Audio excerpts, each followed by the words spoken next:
Halo guys, kita akan bahas tentang MAF test. Ada dua hal yang kita akan bahas. Yang pertama adalah apa itu MAF test, mengapa MAF test itu penting, dan apa saja manfaatnya. Yang kedua adalah bagaimana cara melakukan MAF test dan apa saja syarat-syaratnya untuk agar MAF test ini bisa kita gunakan sebagai alat untuk mengukur progres kita di MAF. Oke, kita simak ya.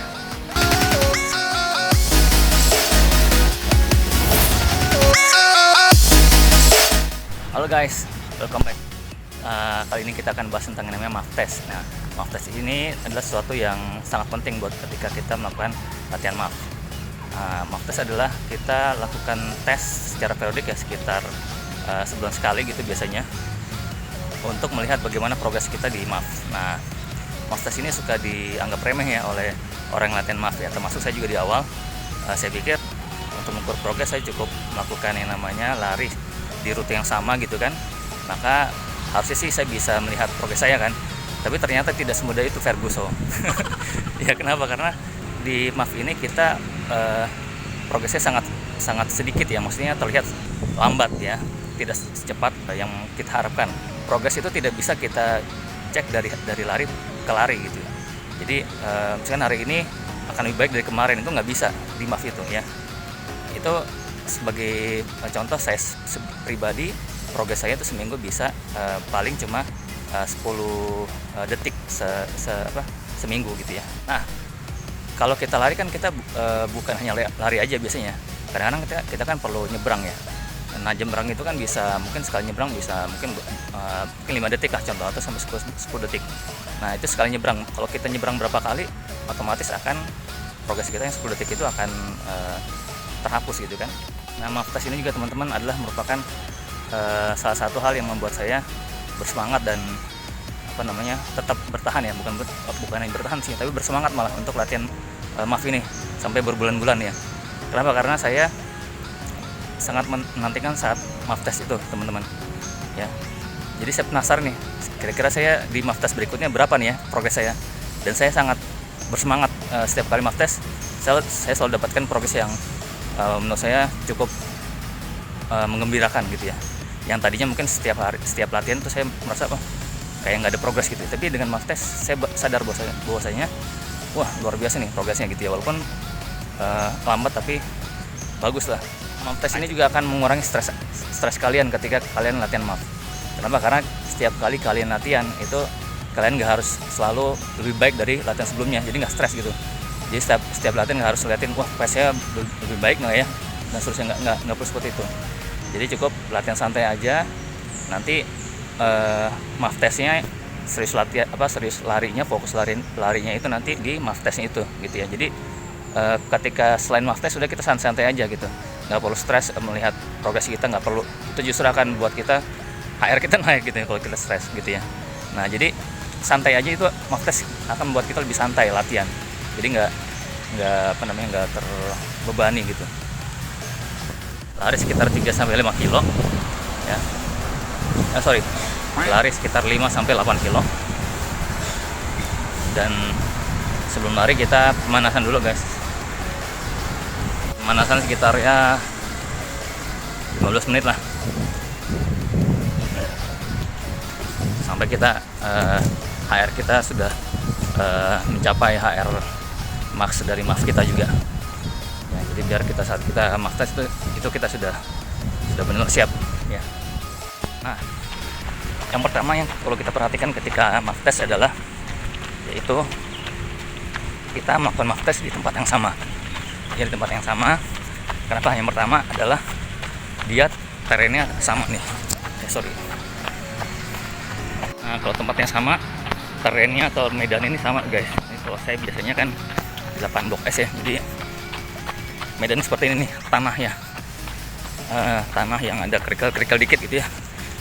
Beda misalkan kalau saya MAF test di GBK itu kan aspal ya.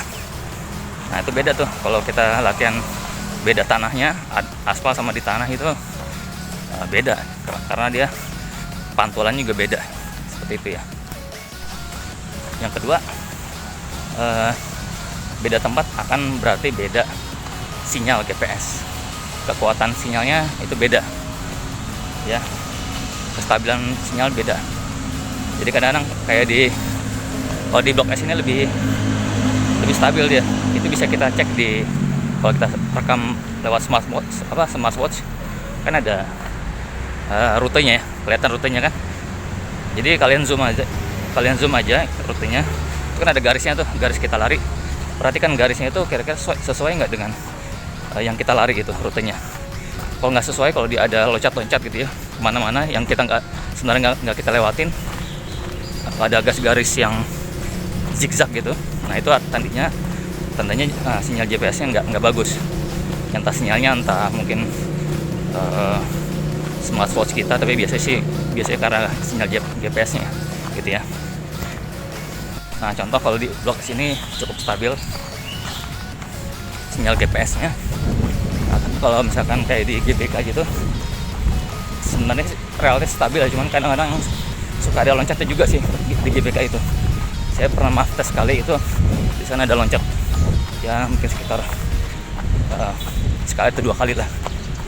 Nah yang parah itu kalau di SCBD itu kalau di spot tertentu pasti sinyalnya ngengsol ya, keluar kemana-mana. Nah jadi saya nggak pernah tes di SCBD, padahal di sana enak tuh kondisinya. Nah yang berikutnya, kenapa di tempat yang sama? Biar elevasinya itu sama guys. Elevasi itu tanjakan ya, jadi beda kan kalau kita lari di tanjakan dengan lari di datar itu hasilnya beda. Tanjakan pasti lebih capek. Jadi kalau di tanjakan itu otomatis HR kita akan naik guys. Nah bagusnya memang cari tempat tes itu yang nggak ada tanjakan, jadi landai dia ya, seperti trek lari seperti di Blok S atau di GBK itu enak ya. Nah terus berikutnya carilah tempat yang minim gangguan ya, seperti tadi ya, nggak perlu menyeberang, kemudian nggak ada mobil atau kendaraan atau sepeda yang lewat gitu kan, atau orang yang berkerumun ya. Nah itu akan mengganggu kita saat kita tes. Jadi cari tempat yang minim gangguan ya, seperti tempat trek itu ya, trek di Blok S atau di GBK itu bagus ya, atau di tempat kamu dimanapun. Nah berikutnya untuk tes lakukanlah di waktu yang sama teman-teman ya. Kenapa? Karena kalau kita beda waktu ya, contoh misalkan pagi sama sore sama siang sama malam itu kan beda-beda ya, temperaturnya beda. Pertama temperatur beda, yang kedua juga kondisi kita juga beda, fitness kita. Contoh kalau pagi kan kita segar, belum ngapa-ngapain ya, baru bangun tidur, baru istirahat. Tapi kalau sore atau malam mungkin kita baru kerja gitu kan, baru pergian, itu kondisi udah capek, itu HR-nya akan beda. Jadi lakukanlah kalau bisa di jam yang sama ya. Kalau pagi jam berapa? Jam 6, jam 7, jam 8 itu beda juga tuh ya. Mataharinya beda, suhunya beda. Jadi itu akan pengaruhi HR kita. Ya. Kalau kita panas, HR kita akan cepat naik. Karena kita latihan dengan berbasis HR ya, denyut jantung. Nah, tipsnya ketika tes adalah kalian fokus untuk melakukan tes. Artinya nggak ngapa-ngapain guys ya. Maksudnya tidak melakukan selain tes itu gitu ya. Jadi nggak foto-foto, nggak buat video, nggak buat konten kayak saya gitu ya. Nggak Kemudian siapkan minum Anda ya. Siapkan minumnya. Ya mungkin kalian bisa beli belt pinggang ya yang ada seperti saya ini. Seperti saya ini guys. Ya. Jadi kalian nggak perlu ketika haus kan bisa langsung minum ya. Nggak perlu mampir dulu ke minimarket nanti beli yang lain lagi, cemilan 10, 11. Karena kalau kita kurang minum ya, kita udah haus, itu akan bisa meningkatkan HR juga gitu ya. Nah, buat kalian yang nggak punya botol minum kayak tadi, kalian bisa aja botol minum kalian apapun ya, kemudian taruh aja di pinggir lapangan gitu kan. Jadi kan kalian larinya biasanya kan di loop gitu ya, muter-muter gitu kan, kayak di trek seperti ini. Taruh aja di pinggir lapangan. Kalau haus ya tinggal ambil, minum, kemudian taruh lagi. Ngomong-ngomong HR saya naik guys, gara-gara buat konten tuh. Kelihatan nggak tuh? HR saya guys 142 ya, tadi 143 ya, harusnya cuman 135 harusnya. Gagal buat konten guys, mohon dimaafkan ya, maaf. Jangan juga kayak apa, milih-milih playlist gitu kan.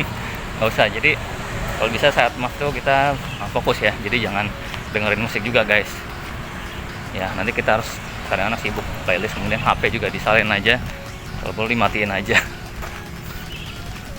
Dan juga jangan ngobrol ya, kalau ada temen jangan ngobrol, karena ngomong itu naikin HR juga ya. Jadi kalau ada temen ya udah say hi aja, udah lanjut ya.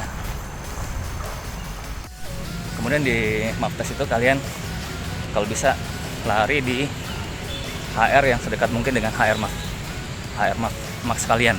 Jadi contohnya saya kan 180 kurang usia ya, 180, berarti saya harus di HR maxnya itu 135. Kalau bisa ketika Maftes itu kita lebih larinya itu lebih dekat ke sana gitu ya. Kadang-kadang kalau kita lagi lari selain di Maftes, kadang-kadang kita suka pengen agak santai ya. Jadi kadang-kadang agak jauh gitu. Kayak saya 135 kan harusnya saya kadang-kadang kalau lari bisa 126 gitu. Kalau bisa di sini kita agak lebih dekat ya, biar kita progresnya lebih kelihatan gitu ya. Tapi hati-hati juga jangan sampai bablas ya. Jadi tetap 5 beat sebelum HR max itu kita harus sudah slow down atau berhenti. Ya, saya 135 berarti 130 sudah berhenti. Kadang-kadang 128 udah berhenti gitu. Jalan aja nggak apa-apa. Jadi latihan maaf itu jangan berharap setiap kali latihan akan lebih bagus, larinya lebih cepat gitu ya. Bahkan setiap minggu juga belum tentu mungkin, tapi kita bisa lihat minimal per bulan lah. Insya Allah kan per bulan akan kelihatan ya. Guys, itu dia tentang Maftes, dan mudah-mudahan teman-teman bisa memahami bagaimana melakukan Maftes yang benar dan bisa menggunakannya sebagai alat ukur untuk menilai progres kita di Maftes, di latihan Maf kita. Dan juga mudah-mudahan dengan Maftes ini teman-teman bisa lebih happy gitu ya latihan Maf, karena kita bisa lihat progres kita setiap bulannya. Dan selain Maftes itu kita bisa latihan dengan santai tanpa harus terbebani dengan atau tertekan dengan progres kita. Jadi kita bisa santai larinya, bisa latihan dengan sambil foto-foto gitu kan, sambil buat video, sambil ngobrol sama teman mungkin, dan seterusnya. Oke guys, have fun ya, dan tetap sehat. Sampai ketemu di video berikutnya. Bye.